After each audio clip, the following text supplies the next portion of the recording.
Hello, happy hump day, everybody. Welcome back into another edition of Prime Sports World. I'm David Humpin. Right there is Mr. TJ Hopkins.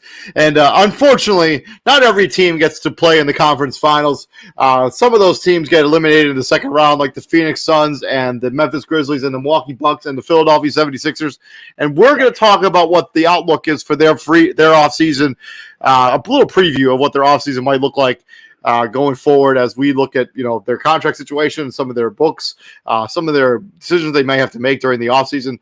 But yeah, continue checking us out here at Prime Sports World. We go live 5 or 6 times a week, bringing the most up-to-date content on Facebook, Twitter, YouTube, and on Twitch. I will be dropping the link to our StreamYard chat. So if you wanted to join us in some of this NBA conversation, you're more than welcome to do so. But please keep your comments to PG, and don't be disrespectful when you come on the show. More than welcome, though. If you want to join us and talk a little bit of NBA action, please feel free to do so. And if you're wondering, before we get into that, it is halftime in the Dallas Mavericks Golden State Warriors games. Golden State is up 54-45. Luka Doncic leads the Dallas Mavericks with 18 points, and on the Warriors side, Andrew Wiggins leads the Warriors with 15 points. TJ, how are you, bud? I know you just went on a mini rant just a second ago. I don't know if you want to give a little taste of that mini rant real quick before we get into the show. Yes, absolutely. Well, what I was saying off air is my biggest pet peeve is inconsistent officiating, and it should be everybody's pet peeve when it comes to the NBA.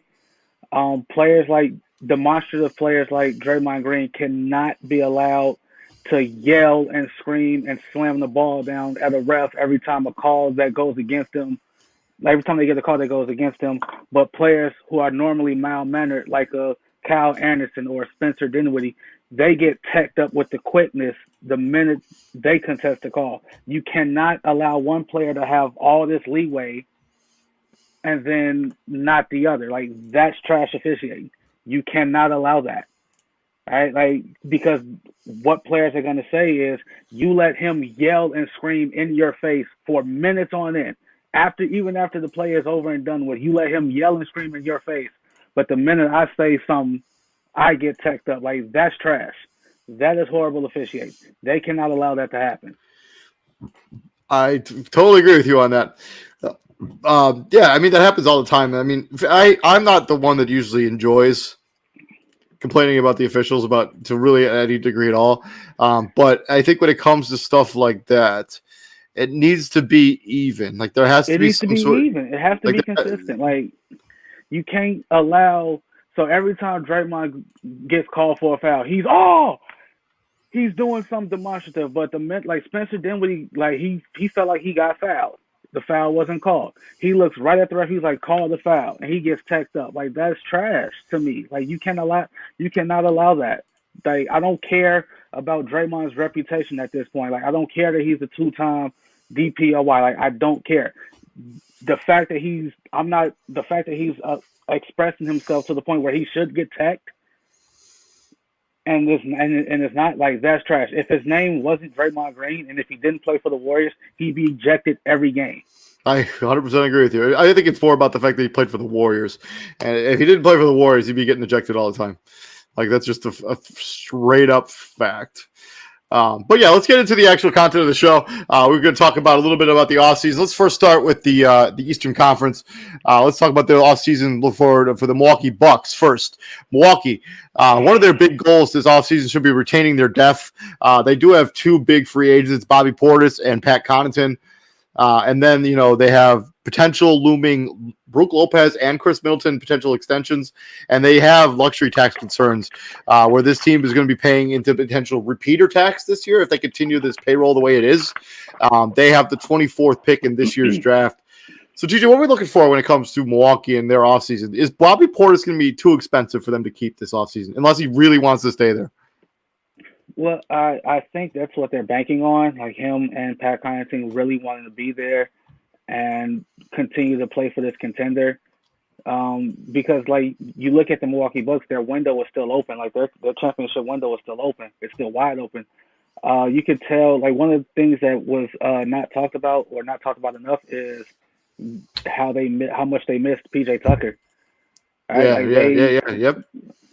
So like, obviously you're not missing PJ Tucker for his offense, right? But him being on this roster allows a guy like Drew Holiday to like, okay, I don't have to focus on both Jason Tatum and Jaylen Brown. I can just take one, and PJ Tucker takes the other, which also allows Giannis to kind of play free safety on defense, right? So you're kind of hoping that Portis and Connaughton are like, hey, we're 1 year removed from a championship. We went to 7 in the semifinals. Both of those players have player options, so it is possible they could both opt into their contracts, roll this one more season, and then figure it out. Like, because Bobby Portis is woefully underpaid. It's basically $4.5 million. Pat Connaughton $5.7 million. Serge Ibaka is a free. I don't think you care that much about that. Brook Lopez and Chris Middleton both enter in the final years of their deal. I imagine they'll try to extend both those guys this offseason. Well, yeah, it's also they also didn't like use Serge Ibaka a lot anyway when they traded for him. It's true. But if I'm John Hammond, who's the GM of the Milwaukee Bucks, John Hammond, Jurassic Park. but if I'm John Hammond, like I don't mind, or the owner, whoever the owner is of the Bucks, his name's escaping me.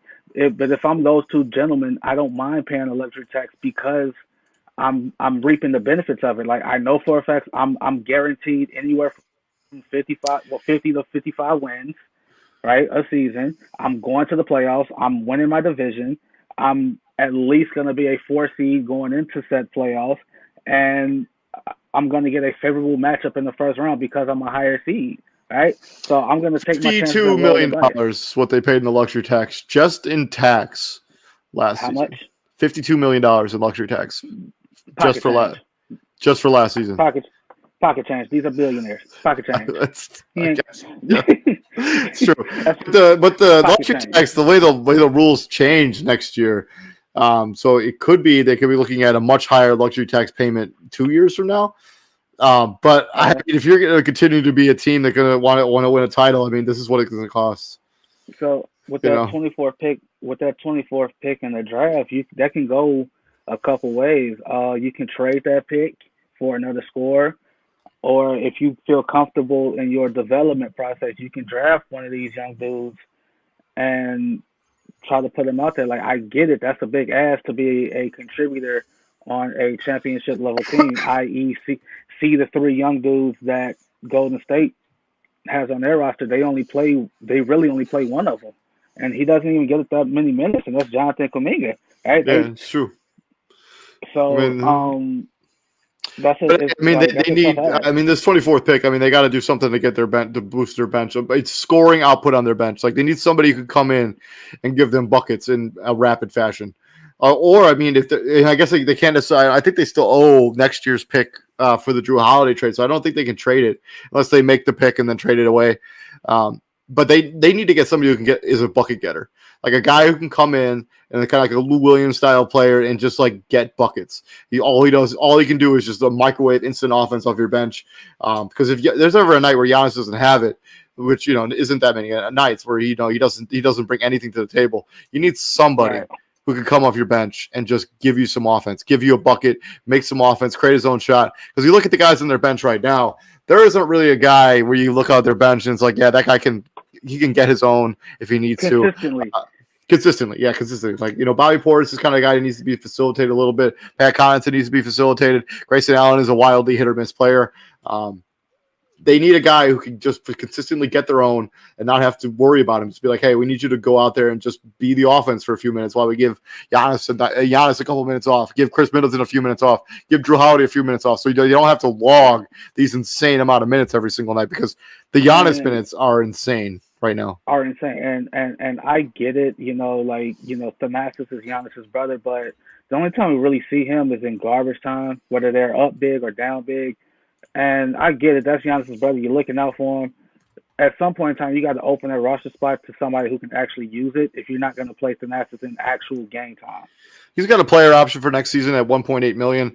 I imagine he'll just accept that and just be on the roster again next year. Like I would literally bring this roster back. I mean, well, obviously you can't, but it's in some variations. Like why hold up roster spots for guys if you're not going to use them? Like Jordan, I think he's like Jordan Nwora, but he can shoot.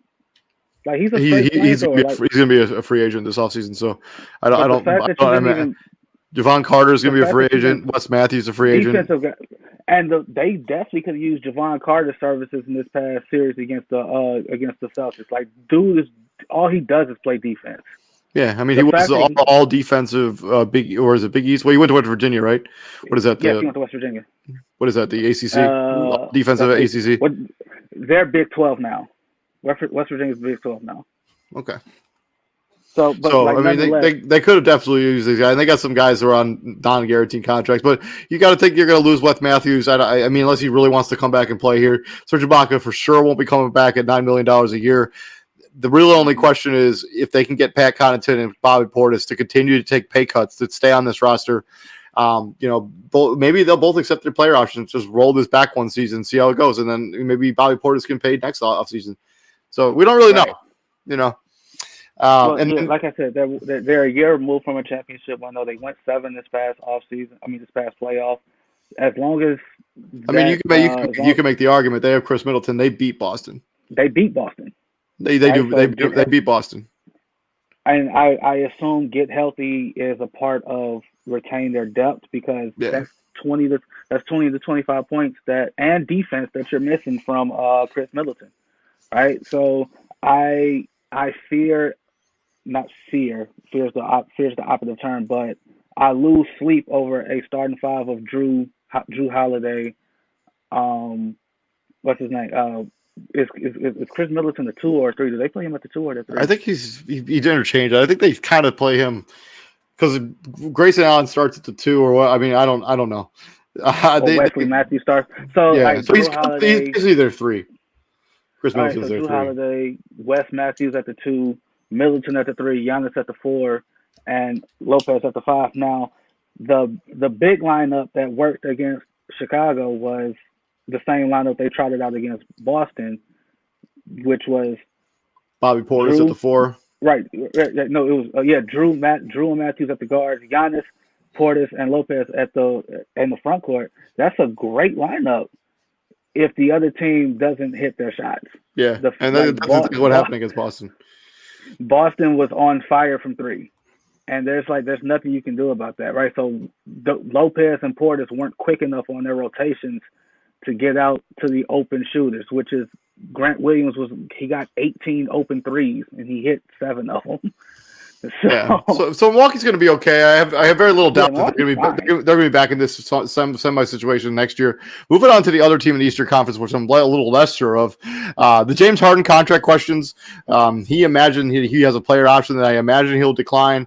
The problem with it is that if the Philadelphia 76ers decide they're not going to be the team to give James Harden the max contract, somebody will. They got the Matthews Thybulle extension that they could potentially give him this offseason. They have a massive Tobias Harris problem, who's probably on one of the worst contracts in the NBA. And then the Sixers are on jeopardy of losing their first-round pick due to the Ben Simmons trade. I think the Nets have the option to push it for one more season and then get the pick next year and then 2 years from now, or they could take it this year and then take it 2 years from now. I don't exactly remember the exact details of that trade, but they have potential of losing their first-round pick. Let's first talk about the James Harden contract situation. They don't have a choice. Like they have to basically re-sign him at whatever contract number he wants, right?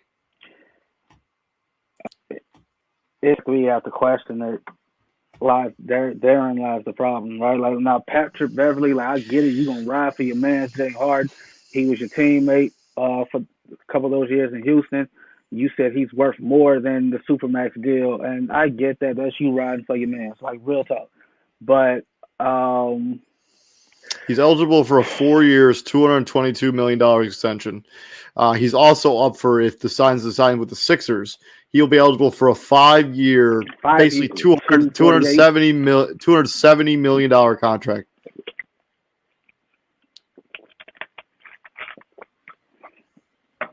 You're not paying him, he could just opt into his player option for $47 million and just play for the Sixers next year on a 1 year deal. So yeah, if I'm Philly, I'm praying, hey bro, please opt in because they have no depth. Yeah, they have zero depth. right? So if I give James Harden this max deal, right, I'm all my money's really tied up in three players: him, Tobias Harris, and Joel Embiid. And That means I'm gonna have and if James Harden's trajectory continues on the trajectory it's on, it's going to be the worst contract in the NBA. Not maybe not next season, but 2 years from now, we're talking about James Harden like in the John Wall kind of conversation. now Patrick Beverly threw out some numbers like if he goes into like if he averages like 22, 9, and 9, okay, yeah, that's respectable, but I mean, that's not the 50. fact He'll be making like I don't even know what this math is. 270 divided by 5, whatever that is. that's a lot of money. So you said 270 divided by 5, that's 54 a year, bro. Yeah, so Like he's gonna be making somewhere around $50 million a year for 5 years. so well, and you brought up well, we both brought it up, the hamstring issue for him, like the fact that he had to rush back, right? Like he's never really had a chance to let that hamstring heal, and it's clearly shown. Like the burst is there, the burst is not there, the step back is not there. None of what makes James Harden is working anymore. Yep. All right, so you have to literally ask yourself, do I pay this man all this money for what he used to be? Like I get it, like he's not that he's still James. Like he can have moments like he did in the playoffs, right? That one game where he went for like 30, 31, 34, whatever it Yeah, was. this is game 3 Right. or game 4. Like he can have like I get it, he can have those moments, but you're paying for that all the time. Not a game here, a game there, 10 games down the road. Like you're not paying for that to be that sparingly. You're paying for that all the time. I want to get to the Matisse So Thybulle has to he's and got a like his team. scoring has to. He's got a team option for next season, but he's eligible for an extension this offseason. I imagine that the Sixers are going to try to lowball him and like get him to sign an extension before maybe he blows up this offseason or this season. And they have to figure out what they're going to have to, because if he blows up, I mean, they have to find a way to pay him some legitimate money. They're not going to be able to. Well, you Because kind of they also need have the you kind. Tyrese Maxey extension that's going to be coming up here in the next 2 seasons, Mhm. and he's for sure going to get that extension because he's awesome already. Like they would probably extend him this summer if they could, which I think they can. I don't know what his. No, maybe next year. I think they got to wait one more No, year. it's next year. It's next Yeah, year. yeah, Well, the thing with Matisse Thybulle is, dude, I need this was if there was ever a year to prove your real value, like to be classified as a two-way player, it was this year, yeah. I right? mean, they need a 3-and-D wing that he could hit some shots and score on the off the dribble. Like that's what you're looking for. Like everybody wants to like crap on Patrick Williams because he's being compared to Kawhi Leonard, and Matisse Thybulle is rolling out 5 points a game. What is Joel Embiid gonna do with 5 points a game? What is Doc Rivers supposed to do I mean, with 5 points a game? you can be an elite defender, but if you can't put the ball in the basket, you really can't have you on the floor. Like, what's the point of that? Like, Yeah. what are you doing? Like, it's essentially 5-on-4 on offense. Another thing they could be looking to do if they want to shed some money off the salary cap. It's unfortunate, but our thoughts are out to Andy Green, ACL and LCL tear in that final game of the Yeah. season on a brutal looking play. His $10 million contract for next season is only partially guaranteed. The Sixers could waive him before July 1st and not have to eat any of it. Yeah, So that's tough. Like that's yeah. real tough, right? I Like mean, a guy who's been the consummate pro wherever he's been. It's tough to see him being in this situation because I don't really think he gets another contract after this. I think this might be his $10 million might be his last payday. yeah, and man, that's tough.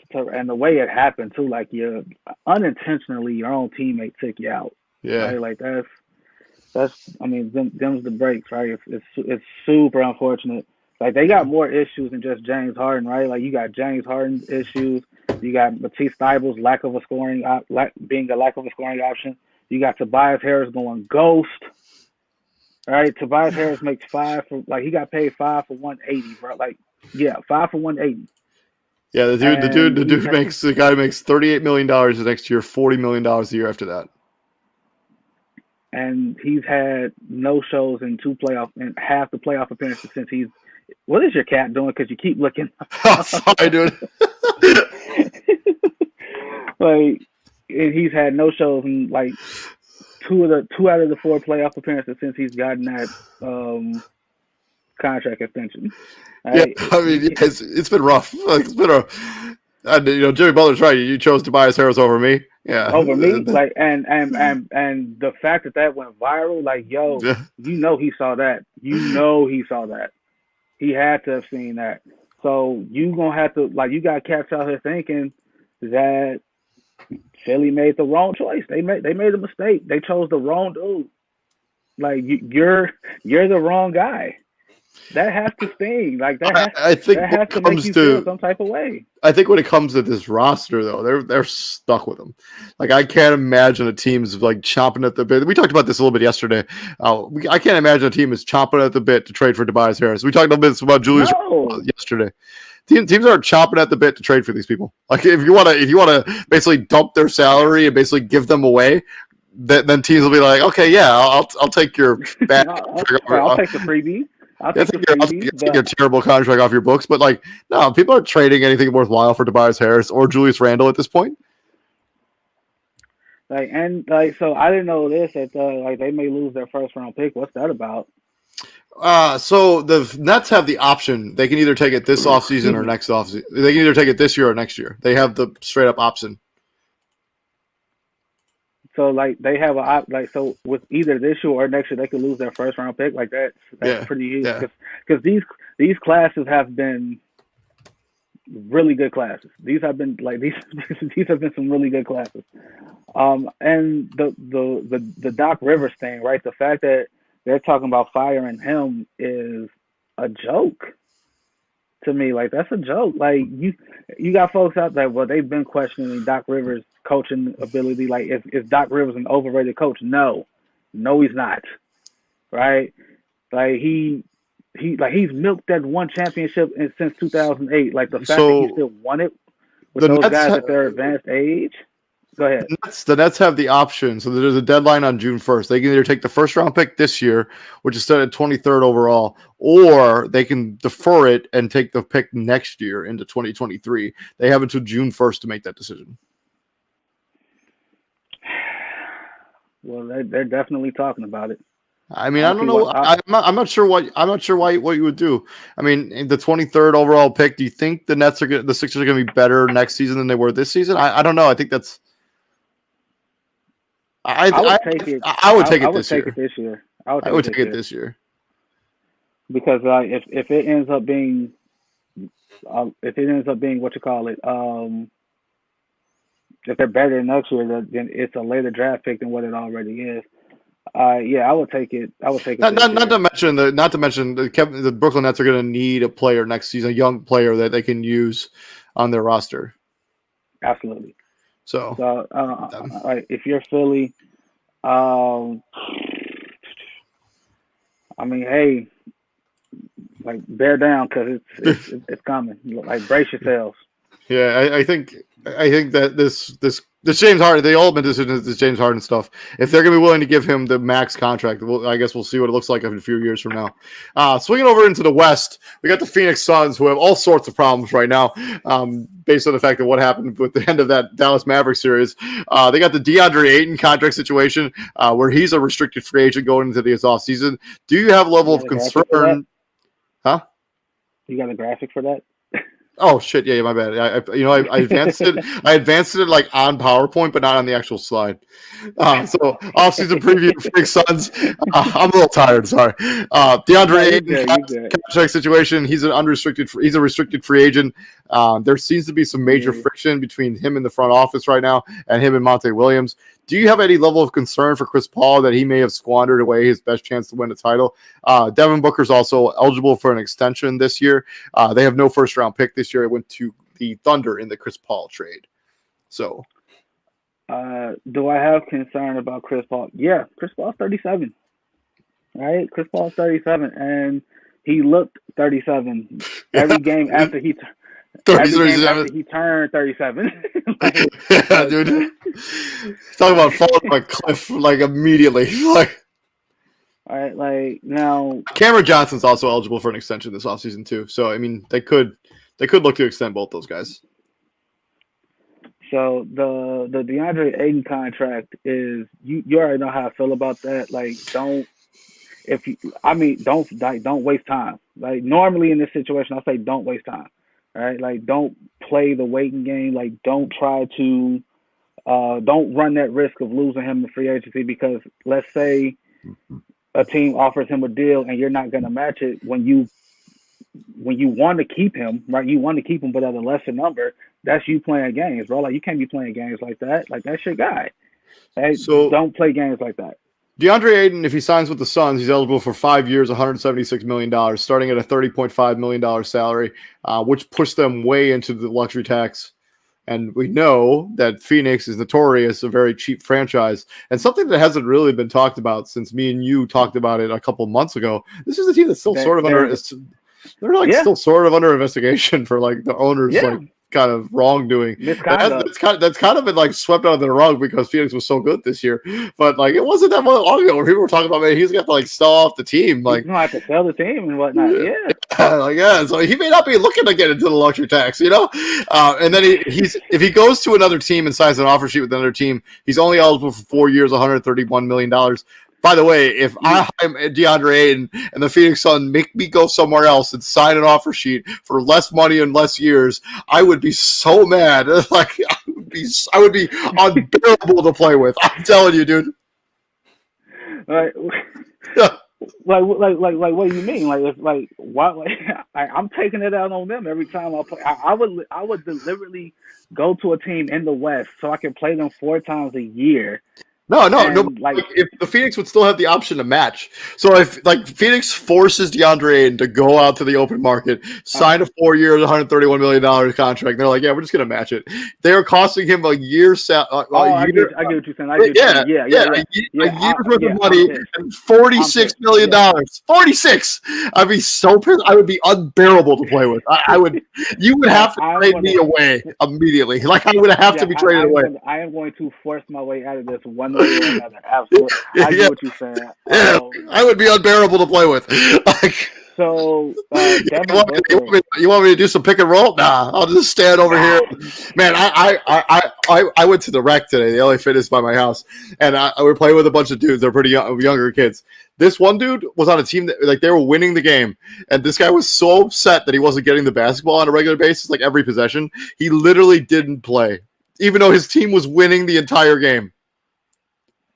It was like some petty young child shit, dude. Like it was unbelievable. Anyways, but that's how I would be if I was DeAndre Ayton on this team. If you force me to coughle up $45 million, yeah, I'm not going to be easy to play with at all. No, so I just saw some in the game. I just in game one of the Warriors Mavericks. Like Steph Curry's driving, and he hit Jalen Brunson in the face with the ball. And it was a foul on Jalen Brunson.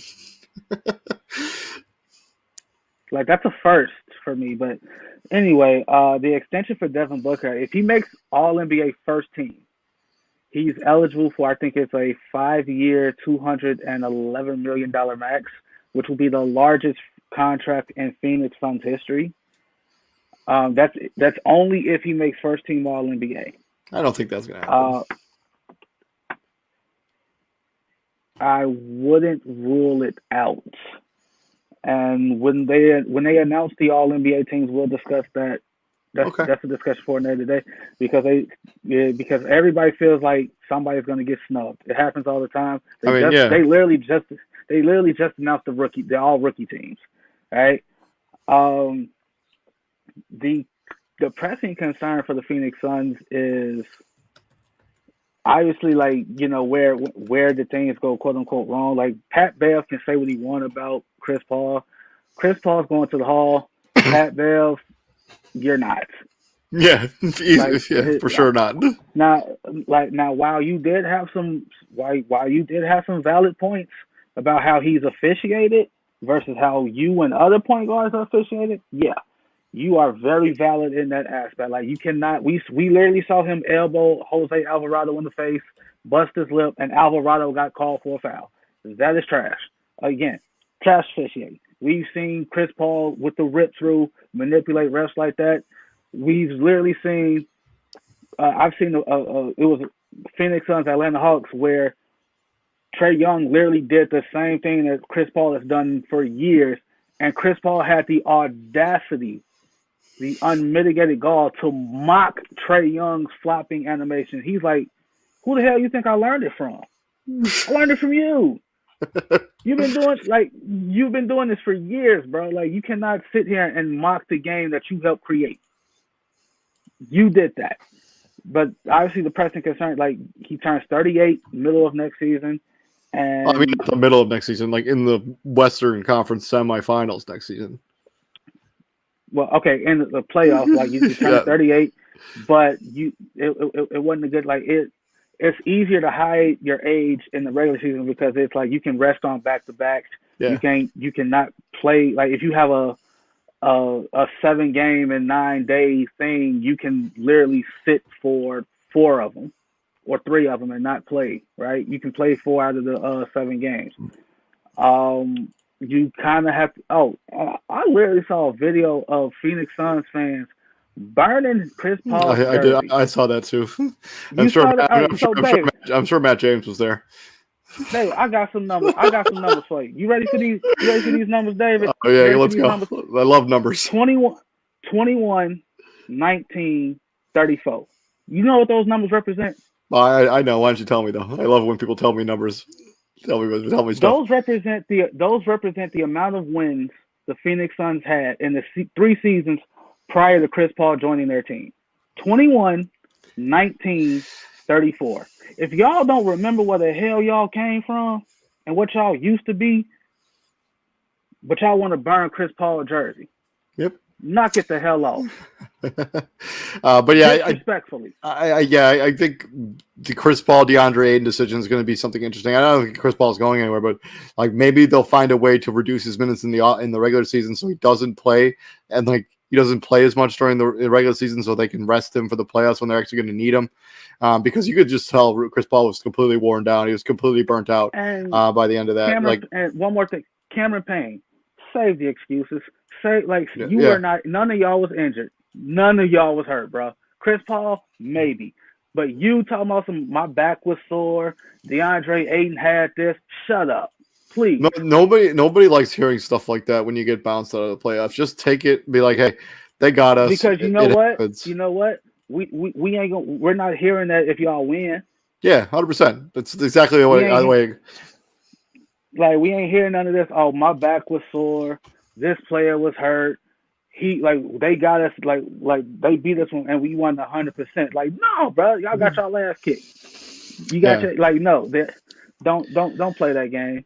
Do not play that game. Moving on to the final team, they got eliminated here in 6 games by the Golden State Warriors. The Memphis Grizzlies, their major storylines is John Morant's extension is going to be probably looking to come this offseason. So this will be the last season that John Morant will be on his rookie deal before the extension kicks in next summer. So the Grizzlies should do their best to take advantage of that, which means they will have near max cap space this offseason, especially if they trade Steven Adams in his $17 million contract. They let Kyle Anderson walk, who is kind of a culture guy there for Memphis, but I think they do better by adding the cap room. They're going to have the 29th overall pick in this year's draft. And there is a lot of rumors that they might potential to try to package some of their young players and try to maybe get a star, maybe get a Rudy Gobert who would really raise the ceiling of this team defensively, or get a Bradley Beal They let Kyle Anderson walk? No, he's an unrestricted free agent this offseason. So they have the option. They have the option to let him walk. I got you. Steven Adams is making $17 million. You could look to trade him away, even though he is kind of a decent rebounder and kind of a piece you kind of need. Tyus Jones is going to need an extension this offseason, so they may want to keep him and try to trade him. Jared Culver, I imagine, will be a team option waive, so they'll save $8 million on his contract. Brandon Clark, I imagine they'll keep him and try to re-sign him even as well. But this would be a team that would be best served to try to hit while the iron is hot. And before John Morant's big extension kicks in, try to see if you can get Bradley Beal or a.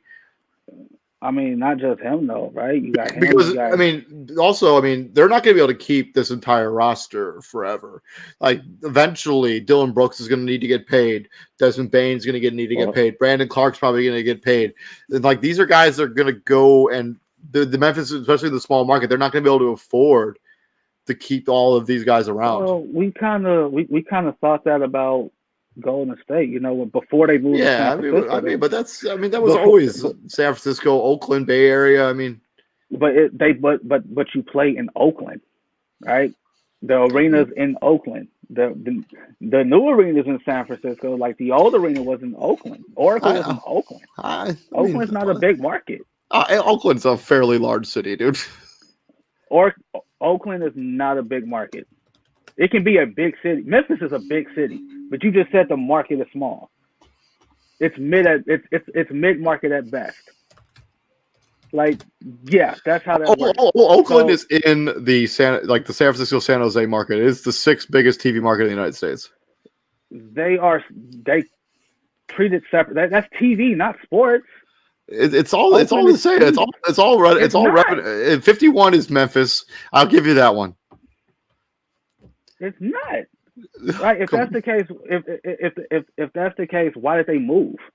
Why didn't they just stay in Oregon? I imagine that they wanted to, that they got a better deal for a cheaper stadium to move it in San Francisco. I don't know for sure, but I mean, maybe there was no room. When is building a brand new stadium cheaper than staying in the one you're at? Think about what you're saying. They earned money to build a new massive structure, and that's what they did. And maybe there wasn't room in Oakland to do that and to facilitate it. Or Oakland is cheap. Oakland is not. It is a cheap city. It is an extremely cheap city. I mean, that's why the Raiders no longer play there. They didn't want to build a new stadium for the Raiders, and now they're gone. And the Oakland A's are looking to go. Yeah.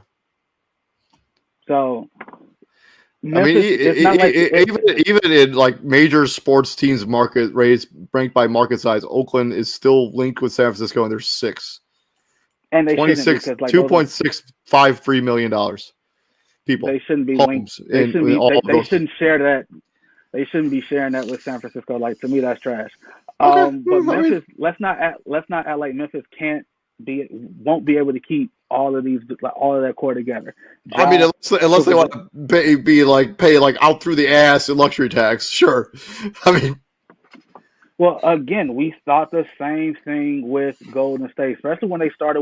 We all said there's no way they'd be able to keep Steph, Clay, and Draymond, and whoever the hell else you wanted to throw into that, right? But they found ways to do it.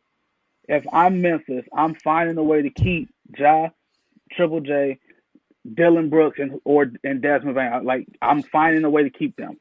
I agree with you. Unless you could trade for somebody like a Bradley Beal and package a couple of those guys for a win now moment now. Like, as getting a player who's a little more style. I would keep Desmond Bain. I think he's borderline. I would make him borderline untouchable. But Jaren Jackson Jr. is borderline untouchable. If you can package some of these other guys you got on your roster, Zaire Williams, Steven Adams, Dylan Brooks, even. And I'm not trading him. Zaire Williams. I'm not trading him. I mean, Dylan Brooks, I think, is as good a defender as he is. He's kind of like a wild. He can be so wild on offense sometimes. You don't really know what you're going to get from night to night. He can either go for 31 or combine for 4 playoff games and score 31 in 4 games. So, if I was talking about this on Facebook with some guys, if I'm Memphis, I'll run it back, and if I run into the same issues I did this season, like a second round exit, depending on the matchup, right? You can argue that think the ball bounces a little differently. They're playing in the conference finals right now, and not Golden State. You win game 1, right? You had a shot to win game 1. You feel like you got schmigged in game 4 with the horrible call on Bane, because if Bane gets that putback, you're up 4 with 23 seconds to go. But I think the big thing is that you want to try to get over the hump before the Morant extension kicks in. Because they gotta pay. once Morant's extension kicks in, their ability to make a move like the one that they can potentially make this offseason will be extremely limited because of the contracts that'll be on their books. Like they'll already be over the cap. Like they're under the cap right now. They gotta pay. They gotta pay Jaren Jackson Jr. before they pay. Jaren Jackson Jr.'s already contracts or extensions already going to kick in this offseason. Like they already extended him out. They gave him $23 million. They gave him, I think it was like 4 years, 4 years, $114 million last offseason, which could look like a bargain if he keeps playing the way he has on defensive side of basketball. So I mean, so like one part is already down, right? So it's fine. They're going to be fine. Like they already said, they have no issue. That the GM always say he's not worried about no luxury tax. They'll pay it if they have to. The GM is worried about it. The owner usually does. But Memphis is a notoriously a cheap franchise, so we'll see. Well, let's not act like the owner isn't present on these meetings. Yeah, that's true. So like, hold on. Oh God, bless you. And so they have the 29th overall pick in this draft. What should they try to look to address with that pick? Well, let's assume they keep the pick.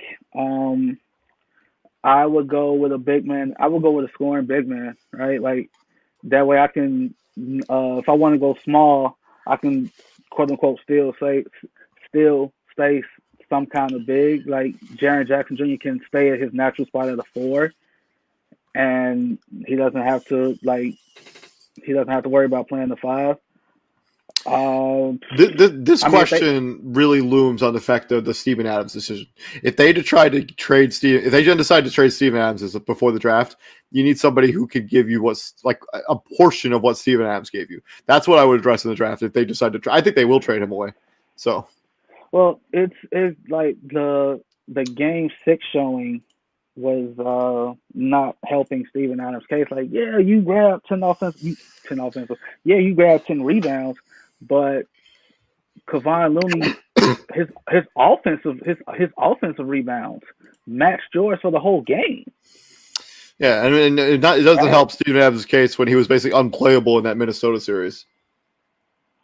So if I'm Memphis, I either use that pick as a trade chip for a valuable piece, or I use it to get either a scoring big or another wing dude if I let Kyle Anderson walk, or if I trade Dylan Brooks away. Right? Yeah. So, like there's multiple ways they could go with this. The future is bright in Memphis, but they just also have to like we said with Atlanta last season, right? You got to do it again. You got to keep you want to be great, Ja Morant. You want to have a seat at that table. You want to be a superstar. You got to do it again, right? You can't go ahead. I think like if you were to ask a lot of Memphis Grizzlies fans, like, hey, Memphis Grizzlies at the beginning of the season, hey, you're going to be the 2 seed in the Western Conference. You're going to get bounced in the semifinals in 6 games of the Golden State Warriors. That would be an ecstatic season for a lot of Memphis Grizzlies fans. Now you need to build, like, there's no longer, like, you're not coming under the radar again. Like, we talked about this with Atlanta last year. Like, they weren't going to be sneaking up on people anymore. Like, you go to the finals, like, people are aware of you, and, like, people know you have some good players on your roster. Like, they know who you are. And this is a Memphis team that needs to continue to build on the success. And let me ask you something about these 4 teams that we just previewed and profiled in this show. Which team do you think has the brightest future moving forward before we get up out of here? The brightest future is definitely Memphis. It's 100% Memphis. I still think it's Milwaukee, but I'll let you tell me why first. Oh, they're the youngest team out of the bunch, right? None of their key guys are older than 25. If they're 25, like if they are 25, they're just that 25, right? Just you're no longer playing with house money because now everybody knows you're coming, right? You have a perennial Coach of the Year candidate in Taylor Jenkins. You have what you think is a superstar in Ja Morant. Jaren Jackson Jr. is going to be in the DPOY conversation. He should have been way more into it this year than he was. Like, the dude has more blocks than anybody in the league. He doesn't even get on the ballot. Like, come on. Yeah, that's insane to me. Desmond Bain is going to be considered one of the best two-way players in the game, right? And what you get from guys like Brandon Clark and Dylan Brooks and Zaire Williams from this point going forward, you're a deep team, right? You can go 10 deep. I don't hate that argument, but Milwaukee has Giannis, and when you have arguably the best player in the NBA, with a championship window that's still very, very much open, with an Eastern Conference that is wildly all over the place every single season, we don't really know who's going to come out of the Eastern Conference every year. Give me Milwaukee. I think they still have they've shown a willingness to improve this roster every offseason, and they've seen the willingness to make trades that nobody expects. Like this Damian Lillard thing, I think is extremely interesting. Potentially putting Damian Lillard on this Milwaukee team, trading Drew Holiday and some stuff for him. So the issue with that is, how do you get that without just completely gutting your team? Right? Well, I mean, Drew Holiday's making. You could almost do Drew Holiday with some. They don't really have any young assets, so I'm not sure what Portland would want back in a trade like that. But like they could make a deal with Drew Holiday's contract would be enough to get that trade done. Basically, so you want Damian Lillard. Okay, I get that, but what am I getting in return? Drew Holiday? No disrespect to Drew. None whatsoever. I know they don't have the assets really to make that trade, to facilitate that trade. But I still think if Damian Lillard can do it, was like, hey, I want to be in Milwaukee, find a way to make it happen, or I'm going to be miserable here. It's going to happen. He'll find a way to go to Milwaukee. And if I'm Milwaukee, I literally just look to my counterparts in Philly. They traded for James Harden, and they gave up way, way more than what James Harden proved to be worth, at least for this season. Yeah, I mean, if they still had Seth Curry, they could have used that value. I don't know. We'll see. I'm going to go Milwaukee. You're going to go Memphis. I think it's for sure not Philadelphia. It's for sure not Phoenix. So, sorry, Matt James, to burst your bubble, because Phoenix is probably going to regress a little bit next season. So that was my question. So you go NBA Finals, bounced in the second round. What happens if they have a repeat? Like if they go to the second round and get bounced again next season? What do you do then? I think you trade Chris Paul at that point. I don't know. Because he's the only really tradable piece they're going to have at that point. Because if they do an extension on Devin Booker, he's going to be locked up. If they DeAndre Ayton extend him, if DeAndre Ayton is even on this team, we're having this conversation next year. Who knows, dude? So and one thing we didn't touch on was the issues between Monty Williams and DeAndre Ayton. I mean, I touched on it briefly. Briefly, but they were playing Bismack Biyombo. Yeah, DeAndre Ayton didn't even touch the floor at the second half. It seemed like he had to be separated from the coach at one point. Like, it wasn't a good showing for DeAndre Ayton in game number 7 of the Western Conference semifinals. It wasn't a good showing for the whole team. Like, let's be honest. Like, the whole team got from the coach down. From the coach down, like Monty Williams got out coached. The Devin Booker was literally not Devin Booker. Luka Doncic was literally laughing at your entire team. Whoever tried to guard him, he scored and he laughed at you. Right, like you get at some point, the fact that nobody jawed his ass is, unbecoming. Yeah, dude. He's chuckling away. Like, bro, like you ain't finna just hit a 38-foot step back in my face and smile at me and not like, bro. I gotta that's personal at that point. I gotta jaw your ass. Please. And before we get up out of here, a quick update on the score. If you're curious, Golden State is putting the hurt on the Dallas Mavericks, 96-69, giggity. There's 9 minutes left in the fourth quarter. Luka has 20 points. Steph Curry has 21. This game is for sure over curtains. Thank you very much for. Yeah, they haven't scored in the fourth quarter. It's been 3 minutes. They're also 10-40. This is why one of those games where it's super frustrating. Not just for us watching, but for the Mavericks that are playing, because they're 10-42 from 3, and they are some of those looks are great looks. They are wide open looks and they're just not falling. And that's the way. That's the curse that is basketball. That's the nature of the beast, right? Like, and it's not like, Dallas is hitting. I mean, Golden State is hitting their threes. They're 8 of 25, but 32% is better than 23.8%. 100%. But thank you very much for joining us. As we look to the offseason for the 4 teams eliminated in the most recent round of the playoffs, I've been David Huffman. Right there is Mr. TJ Hopkins. And TJ, what we do here at the Prime, my friend? We bring the heat. Yes, sir. We bring the heat, baby. And I will see you tomorrow. I don't know what we're doing tomorrow. I got to work till like 11:30 at night. So let's see what happens. Probably. Well, yeah, let's just see what happens. We'll talk about it later. But yeah, continue checking us out at Prime Sports World and all the places on Facebook, Twitter, Twitch, and on Facebook. Continue checking us out. And I have put the StreamYard link, so if you guys ever want to join us and talk some NBA action, the one viewer who's watching our show right now, come hang out with us. We'd love to have you on the show. We will see you guys later. Have a good night. Peace out, brother. See you, man.